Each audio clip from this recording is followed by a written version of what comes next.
आता हे काय तुमचं इफ्रीतच स्वयंपाकाचं तरी आम्हाला बघू द्या की हा.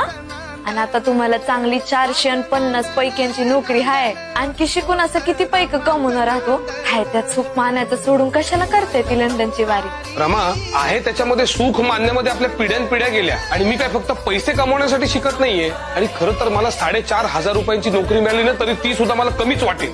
म्हणजे तुम्ही काय बोलताय मला काही उमजन साहेब. एवढ्या पैक्यांचं काय कराल हो. आता घरातली माणसं आवक जावक जरी धरली तरी बी 450 पैक लय होत्यात. आणि साहेब तुम्ही म्हणाल ना तर मी अर्ध्यात बी घर चालवू. रामू तू फक्त आता आपल्या घरातल्या लोकांचा विचार करतेस म्हणून हे पैसे पुरतील असं वाटतंय तुला.